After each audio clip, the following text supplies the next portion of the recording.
Renungan Pagi, Agama yang Bersinar oleh Ellen G. White, 3 Februari 2023. Mari kita berdoa.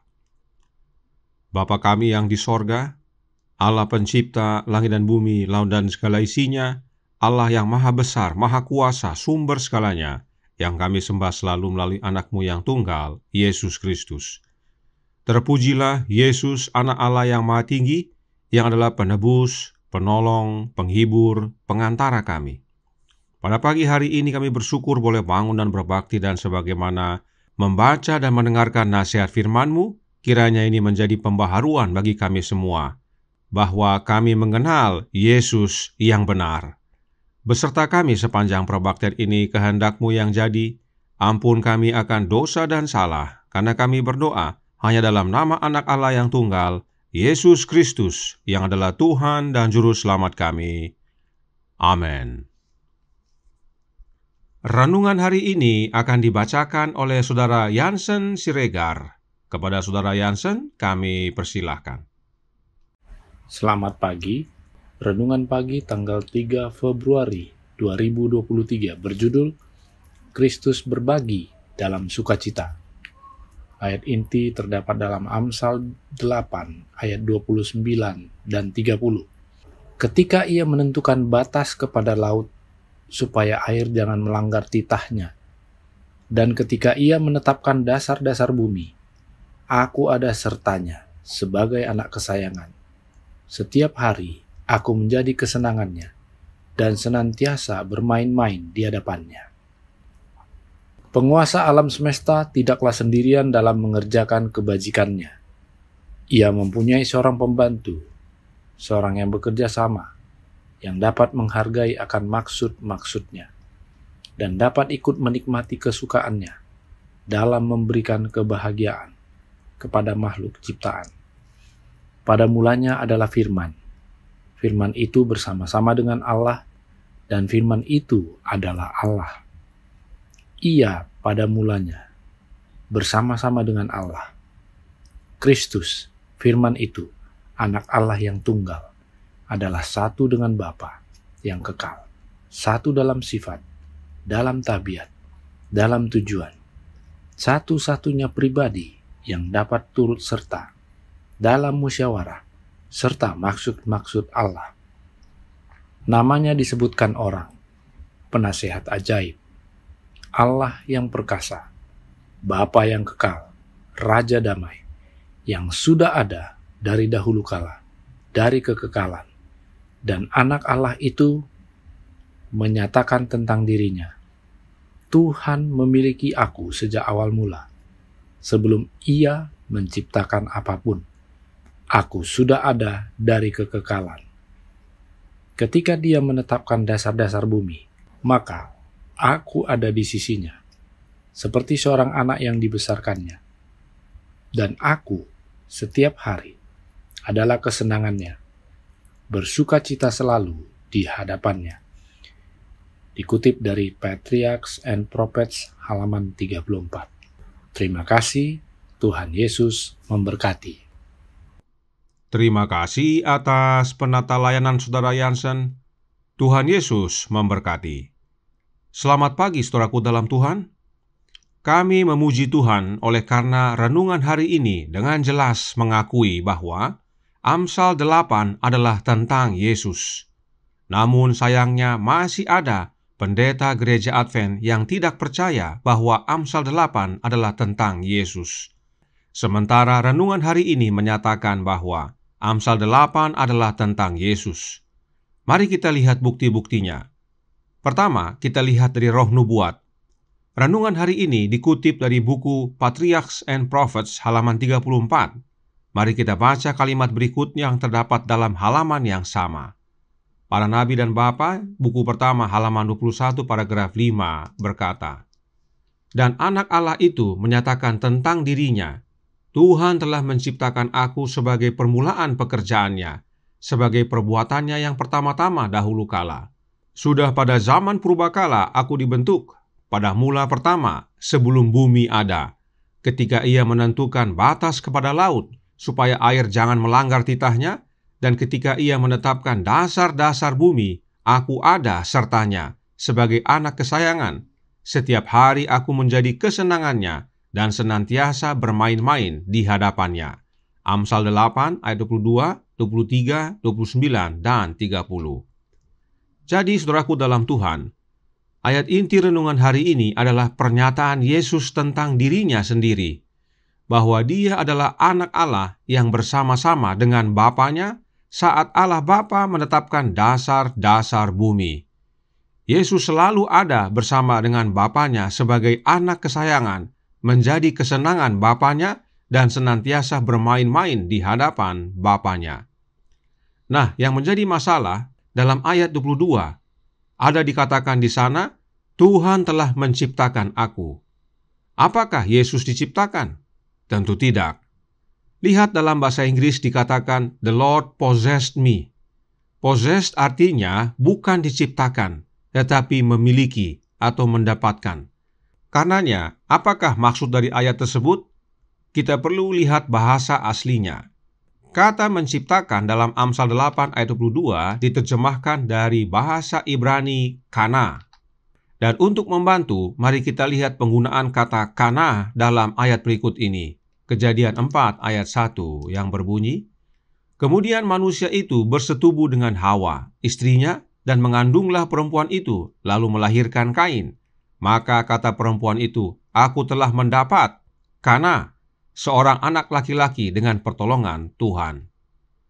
Kana artinya mendapat. Hawa berkata, aku telah mendapat seorang anak. Bagaimana Hawa mendapat seorang anak? Melalui suatu proses. Adam dan Hawa bersetubuh, kemudian Hawa mengandung dan kemudian melahirkan. Jadi, anak yang Hawa peroleh atau dapatkan bukan karena diciptakan, tetapi melalui kelahiran. Karenanya Amsal 8 ayat 22 dapat berbunyi, Tuhan mendapatkan aku atau memperoleh aku sebelum permulaan pekerjaannya. Bagaimana Tuhan mendapatkan anaknya yang disebut hikmat? Melalui kelahiran juga. Perhatikan Roh Nubuat menjelaskan tentang kelahiran Yesus di masa kekekalan dengan mengutip Amsal 8. Selected Messages buku pertama halaman 247 paragraf 4 menjelaskan, Tuhan Yesus Kristus, anak Allah yang ilahi, sudah ada sejak kekekalan, pribadi yang berbeda, namun satu dengan Bapa. Ia adalah kemuliaan sorga yang melebihi segala sesuatu. Ia adalah panglima makhluk-makhluk sorga, dan sembah penghormatan dari malaikat-malaikat diterima olehnya sebagai haknya. Ini bukanlah perampokan Allah. Tuhan telah menciptakan aku sebagai permulaan pekerjaannya, ia berkata. Di sini maksudnya Yesus. Yesus yang berkata, sebagai perbuatannya yang pertama-tama dahulu kala. Sudah pada zaman purbakala aku dibentuk, pada mula pertama sebelum bumi ada. Sebelum air samudra raya ada, aku telah lahir. Sebelum ada sumber-sumber yang syarat dengan air. Sebelum gunung-gunung tertanam, dan lebih dahulu daripada bukit-bukit, aku telah lahir. Sebelum ia membuat bumi dengan padang-padangnya, atau debu dataran yang pertama. Ketika ia mempersiapkan langit, aku di sana. Ketika ia menggaris kaki langit pada permukaan air samudra raya. Amsal 8 ayat 22 sampai 27. Berulang-ulang Roh Nubuat mengutip Amsal 8 dan menyatakan bahwa Amsal 8 adalah perkataan Yesus, anak Allah, yang menjelaskan bahwa anak Allah terlebih dahulu lahir, baru semuanya diciptakan. Dalam terjemahan bahasa Indonesia disebutkan, aku telah lahir. Namun dalam bahasa Inggris dikatakan, brought forth. I was brought forth, yang artinya dibawa keluar. Tidak heran Yesus berkata dalam Yohanes 8 ayat 42 yang berbunyi, kata Yesus kepada mereka, jikalau Allah adalah Bapamu, kamu akan mengasihi aku, sebab aku keluar dan datang dari Allah. Dan aku datang bukan atas kehendakku sendiri, melainkan dialah yang mengutus aku. Yesus sendiri akui bahwa dia dibawa keluar dari Bapa, atau dalam bahasa Inggris disebut proceedeth forth, yang punya makna sama dengan brought forth sebagaimana yang dinyatakan dalam Amsal 8, yaitu keluar dari Bapa. Itu sebabnya Yesus bersaksi bahwa dia adalah anak Allah dan Allah Bapa adalah Bapanya. Jadi, Kristus yang adalah anak Allah yang Bapa peranakkan, turut bersukacita dalam pekerjaan Bapanya, yaitu pekerjaan penciptaan. Itu sebabnya renungan hari ini berkata dalam Agama yang Bersinar halaman 42 paragraf 1. Penguasa alam semesta tidaklah sendirian dalam mengerjakan kebajikannya. Ia mempunyai seorang pembantu, seorang yang bekerja sama yang dapat menghargai akan maksud-maksudnya dan dapat ikut menikmati kesukaannya dalam memberikan kebahagiaan kepada makhluk ciptaan. Penguasa alam semesta itu adalah Allah Bapa. Allah Bapa tidak sendirian dalam menciptakan segalanya. Dia mempunyai seorang pembantu. Namun terjemahan yang benar adalah dia mempunyai seorang rekan kerja, an associate, a co-worker. Siapakah dia?